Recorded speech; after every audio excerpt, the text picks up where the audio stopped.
Hello dear students. तो आज की क्लास में हम देखते हैं फाइनाइट वर्ब के types, principal verb, linking verb और ऑक्सिलरी वर्ब। इससे पहले हमने लास्ट क्लास में पढ़ा था फाइनाइट वर्ब क्या होती है और जिसके हमने तीन टाइप्स देखे थे, प्रिंसिपल, लीकिंग और ऑक्सिलरी वर्ब। ठीक है, तो ये क्या है, प्रिंसिपल वर्ब क्या होती है, लीकिंग वर्ब क्या होती है, ऑक्सिलरी वर्ब क्या होती है। उससे पहले एक बात, तो ये जो हम सेंटेंस लिखते हैं, सेंटेंस के बहुत सारे पार्ट्स होते हैं। उसमें सब्जेक्ट होता है, यानी कि उसके बहुत सारे कंपोनेंट्स होते हैं। उसका सब्जेक्ट भी एक कंपोनेंट होता है, वो भी एक कंपोनेंट होता है, या प्रेडिकेट आप पाते वो भी एक कंपोनेंट होता है, उसमें कॉम्प्लीमेंट एक कंपोनेंट होता है इसके, या बाकी बाकी बाकी कंपोनेंट इसमें होते हैं। ठीक है, इस वक्त हमारा जो टॉपिक चल रहा है वो वर्ब पर चल रहा है। तो जब भी हम सेंटेंस लिखते हैं, फॉर एग्जाम्पल मैं एक सेंटेंस यहाँ पे लिखता हूँ, आई एम राइटिंग है लेटर। लेटर, ठीक है। तो अगर आप इस सेंटेंस में देखोगे, इसमें सब्जेक्ट भी है, इसमें वर्ब भी है, इसमें ऑब्जेक्ट भी है, ठीक है ना, ऑब्जेक्ट भी है। तो जब हमें सेंटेंस को आइडेंटिफाई करना है, अगर हमें आइडेंटिफाई करना है ये कौन सा पार्ट ऑफ स्पीच इसमें इस्तेमाल हुआ है, आई कौन सा पार्ट ऑफ स्पीच है, एम कौन सा पार्ट ऑफ स्पीच है, राइटिंग कौन सा पार्ट ऑफ स्पीच है, कौन सा पार्ट ऑफ स्पीच है, लेटर कौन सा पार्ट ऑफ स्पीच है, तभी तो हमें आइडेंटिफाई कर सकते, कह सकते हैं कि ये कौन सा पार्ट ऑफ स्पीच है और ये हमारे सेंटेंस में कौन सा पार्ट ऑफ स्पीच यूज हुआ है। जब हमें हर किसी पार्ट के बारे में क्लियर नॉलेज होगी। इस वक्त हमारा जो लेक्चर सीरीज चल रही है वो चल रही है वर्ब्स पर। तो इस वक्त हम काम करेंगे किस पर, वर्ब। इसमें हमने दो वर्ब्स यूज किए, एक किया यहाँ पे एम, दूसरा किया यहाँ पे राइट। तो अगर यहाँ पे हम क्वेश्चन एराइज करेंगे, ये जो राइट और एम है, तो राइट कौन सी टाइप ऑफ द वर्ब है। जैसे कि हमने पढ़ा है, वर्ब के पहले मेन दो टाइप से, दो कैटेगरीज है, एक है फाइनाइट वर्ब, एक है नॉन फाइनाइट वर्ब। क्या ये फाइनाइट वर्ब उसमें चले जाएंगे, इन दोनों में से कौन से फाइनाइट वर्ब में चले जाएगी, कौन सी नॉन फाइनाइट वर्ब में चली जाएगी, एक पॉइंट। दूसरा, अब अगर इनमें से कोई फाइनाइट वर्ब है, इस वक्त हम फाइनाइट वर्ब वाला पोर्शन पढ़ रहे हैं, अगर इनमें से कोई फाइनाइट वर्ब है तो फाइनाइट वर्ब में ये कौन सी टाइप ऑफ द वर्ब है, प्रिंसिपल वर्ब है, लीकिंग वर्ब है, या ऑक्सिलरी वर्ब है। तो अगर प्रिंसिपल वर्ब में फिर हम आगे और चले जाएंगे, जिसमें हमारे एक्शन वर्ब्स और स्टेटिव वर्ब्स आते हैं, ट्रांजिटिव वर्ब्स आते हैं, इंट्रांजिटिव वर्ब्स आते हैं, रेगुलर वर्ब्स आते हैं, इरेगुलर वर्ब्स आते हैं। तभी तो हम कह पाएंगे कि ये जो वर्ब्स हमारे सेंटेंस में इस्तेमाल हुए हैं, ये कौन से टाइप ऑफ द वर्ब है, जब हमें क्लियर नॉलेज होगी एक वर्ब के बारे में, एक सेंटेंस के बारे में। ठीक है ना, तो उसको सब्जेक्ट के, क्योंकि हर एक सेंटेंस में वर्ब का होना कंपलसरी है, मेन वर्ब का होना कंपलसरी है, फिर उसको एग्रीमेंट होता है सब्जेक्ट के साथ, तभी हम कह पाते हैं ये कौन सी टाइप ऑफ द वर्ब है। ओके, यहाँ तक आपको समझ में आ गया होगा। ठीक है, अब हम सबसे पहले अंडरस्टैंड करने की कोशिश करेंगे फाइनाइट वर्ब की पहली टाइप जो है ना, प्रिंसिपल वर्ब। ठीक है, अब प्रिंसिपल वर्ब को अंडरस्टैंड करना है, मगर उससे पहले यहाँ पे आप देख लीजिए, मैंने कुछ एग्जांपल्स यहाँ पे लिख के रखे हैं। पहली example, he wrote a letter. तो यहाँ पे जो रोट मैंने लिखा है ये एक वर्ब है, एक। दूसरा, you are playing at ground, are भी एक वर्ब है, प्लेइंग भी एक वर्ब है। He is a doctor, is यहाँ पे वर्ब है। A running dog is barking loudly। अब यहाँ पे आप देख रहे हो, a running dog is barking loudly। तो यहाँ पे running है, यहाँ पे is है, यहाँ पे barking है।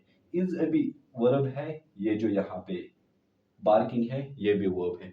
रनिंग यहाँ पे वर्ब नहीं है, क्यों नहीं वर्ब है वो भी मैं आगे आपको बताऊंगा, वो हमें पता चलेगा।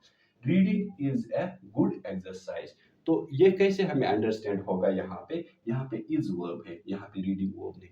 तो कैसे हमें पता चलेगा कि एक सेंटेंस में अगर आप देख रहे हो, रनिंग भी एक ही वर्ब ही है, रीडिंग भी एक वर्ब ही है, पर यहाँ पे हमारे सेंटेंस में ये काम नहीं कर रहे हैं, किसके, वर्ब के। या तो ये नाउन के काम कर रहे हैं एज ए जर्न, या तो ये काम करे एडजेक्टिव के या पार्टिसिपल्स के। ठीक है ना, वो आगे हम देखेंगे। अब यहाँ पे आप देख रहे हो नाउन जो मैंने हाईलाइट करके रखे हैं, राइट, रोट है, आर है, प्लेइंग है, इज है, बार्किंग है, इज है। ठीक है ना, तो इनमें से कौन से वर्ब्स हमारे प्रिंसिपल वर्ब्स है, कौन से लिंकिंग है, कौन से ऑक्सिलरी है। तो वर्ब कब होगी प्रिंसिपल, वर्ब कब होगी लिंकिंग, कब होगी ऑक्सिलरी। पहला पॉइंट यहाँ पे, हर एक सेंटेंस में एक एक मेन वर्ब, एक प्रिंसिपल वर्ब का होना कंपलसरी है। ठीक है ना, अब यहाँ पे अगर आप देखोगे ही रोट ए लेटर, यहाँ पे जो रोट है ये एक क्या है, प्रिंसिपल वर्ब है, क्योंकि प्रिंसिपल वर्ब के बगैर सेंटेंस फॉर्म नहीं कर पाते हैं हम, उसके कंपलसरी होता है उसमें एक प्रिंसिपल वर्ब का होना। तो रोट जो यहाँ पे है वो प्रिंसिपल वर्ब है। अब देखिए प्रिंसिपल वर्ब क्या है। Principal verb carries primary meaning. ये जो प्रिंसिपल वर्ब है ये प्राइमरी मीनिंग क्या करते हैं, कैरी करते हैं, डिस्क्राइब करते हैं उसकी प्राइमरी मीनिंग सेंटेंस की। And express the main action और state of being of the subject. तो ये एक्सप्रेस करते हैं उसकी क्या, मेन एक्शन, सब्जेक्ट ने कौन सा एक्शन, मेन एक्शन क्या है सब्जेक्ट का, वो एक्सप्रेस करते हैं। दूसरी state of being of the subject, subject की स्टेट ऑफ बीइंग को क्या करते हैं, एक्सप्रेस करती है, यानी कि उसकी कंडीशन या उसकी एग्जिस्टेंस सब्जेक्ट की क्या करते हैं, वो डिस्क्राइब करती है, उसको हम कहते हैं स्टेट ऑफ बीइंग। ठीक है, चाहे आप वर्ब ये देखो, यहाँ पे अभी मैंने वर्ब देखा I am writing a letter, यहाँ पे जो राइटिंग है ये कौन सा है, ये यहाँ पे मेन एक्शन है यहाँ पे, ठीक है ना। प्राइमरी मीनिंग जो है सेंटेंस की वो क्या है, राइटिंग है, यानी कि इसमें मेन एक्शन है, तो ये क्या है यहाँ पे हमारी प्रिंसिपल वर्ब। इसी तरह रोड जो यहाँ पे है ये क्या है, यहाँ पे principal verb, he wrote a letter, तो यहाँ पे प्राइमरी मीनिंग यहाँ पे सेंटेंस की क्या है, रोट, ठीक है ना। अच्छा, इसी तरह you are playing at ground, तो यहाँ पे प्लेइंग जो है ना यहाँ पे वो क्या है, इसका प्रिंसिपल वर्ब। अब देखिए एक और एग्जांपल यहाँ पे, ही इज ए डॉक्टर, तो यहाँ पे जो इज है, इज भी क्या है, एक ये एक यहाँ पे मैन वर्ब है, यानी प्रिंसिपल वर्ब है। तो इससे हमें क्या बात पता चलती है, जो भी हमारे वर्ब्स है, चाहे रन है, चाहे प्ले है, चाहे ईट है, चाहे सी है, चाहे इज है, चाहे आर है, यानी कि is are was were be been have जो बीइंग जो है फॉर्म्स ऑफ द वर्ब है, वो भी सारे किसमें आएंगे, हमारे प्रिंसिपल वर्ब में।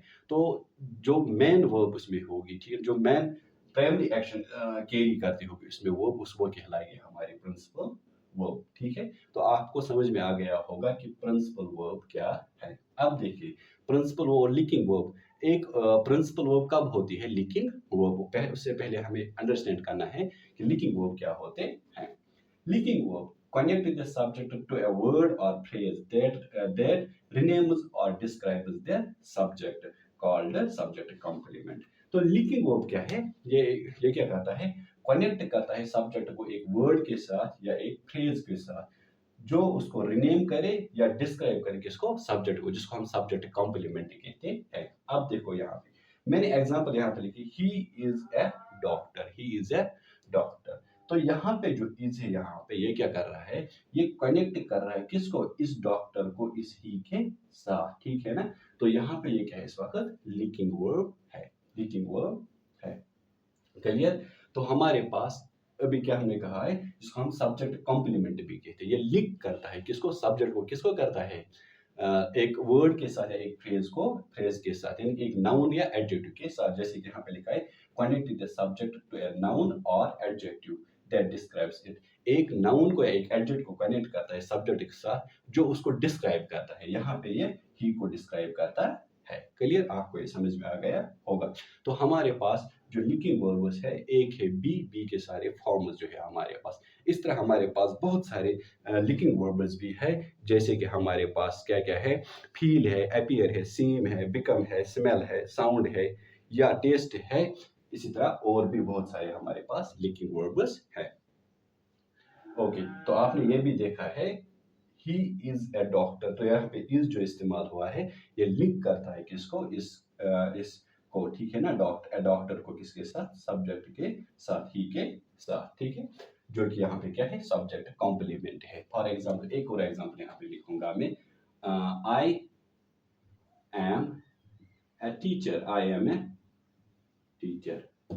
तो यहाँ पे जो एम है, यहाँ पे जो वर्ब यहाँ पे इस्तेमाल हुई है, फॉर्म ऑफ द बी, तो ये क्या करते हैं, ये कनेक्ट करते हैं इस सब्जेक्ट को किसको, इस ए टीचर के साथ, जो इसको डिस्क्राइब करती है, आई को डिस्क्राइब करती है, इसको हम क्या कहते हैं, हम लिंकिंग वर्ब। लिंकिंग का मतलब ये है जो क्या करती है, सब्जेक्ट को इक्वल टू डालता है किसके साथ, रेस्ट ऑफ सेंटेंस जो यहाँ पे होता है सब्जेक्ट कॉम्प्लीमेंट, जिसको आप कहते हैं सब्जेक्ट कॉम्प्लीमेंट के साथ, तो ये सब्जेक्ट कॉम्प्लीमेंट इक्वल साइन इसमें आ जाए इनका। आई होप आपको ये क्लियर हुआ होगा, ठीक है। अब है हमारे पास ऑक्सिलरी वर्ब। ऑक्सिलरी मतलब क्या होता है? Helping verb. Helping verb, helping verb क्या करती है? हेल्प करती है मेन वर्ब को एक्सप्रेस करने में, क्या? टेंस एक्सप्रेस करने में, मूड एक्सप्रेस करने में, या वॉइस एक्सप्रेस करने में। ठीक है, अभी आप यहाँ पे देखोगे हमने लिखा है you are playing at ground. ये जो यहाँ पे आर प्लेइंग है, आर प्लेइंग है, जो इस तरह के वर्ब्स आप देख रहे हो। फॉर एग्जाम्पल, अगर अभी मैंने रन लिखा है, मैं लिखूंगा is running, is running, was playing, can play. ठीक है ना? तो ये जो वर्ब्स यहाँ पे आप देख रहे हो, ये वर्ब्स कौन सी वर्ब्स है? ये हमें एक्सप्रेस करते हैं टेंस या मूड या वॉइस। तो उनको क्या कहते हैं हम? ऑक्सिलरी वर्ब्स, जो मेन वर्ब को हेल्प करते हैं क्या एक्सप्रेस करने में? टेंस एक्सप्रेस करने में, मूड एक्सप्रेस करने में, या वॉइस एक्सप्रेस करने में। तो ये हमेशा किसके साथ आते हैं? मेन वर्ब के साथ आते हैं। तो ऑक्सिलरी वर्ब्स किसके साथ आते हैं? मेन वर्ब के साथ आते हैं। लिंकिंग वर्ब्स क्या आते हैं? अलग आते हैं, ये मेन वर्ब के साथ नहीं आते हैं। आई होप आपको ये क्लियर हुआ होगा कि क्या होते हैं ट्रांसफर वर्ब्स, क्या होते हैं लिंकिंग वर्ब्स, क्या होते हैं ऑक्सिलरी वर्ब्स। क्लियर? फिर यहाँ पे जो है ना ऑक्सिलरी वर्ब्स के दो टाइप्स है, एक है प्राइमरी ऑक्सिलरी, एक है मॉडल ऑक्सिलरी। प्राइमरी ऑक्सिलरी में हमारे तीन आते हैं, एक आता है हमारे बी, एक आता है हमारा हैव, एक आता है हमारा डू। बी, हैव और डू जो हमारे आते हैं, तीन प्राइमरी ऑक्सिलरीज आते हैं। इसी तरह मॉडल ऑक्सिलरी भी हमारे आते हैं, कैन आता है, कुड आता है, मे आता है, माइट आता है, या सभी मॉडल ऑक्सिलरीज भी उसमें हैं। वो आगे भी हम देखेंगे जब हम इसमें बात करेंगे आगे।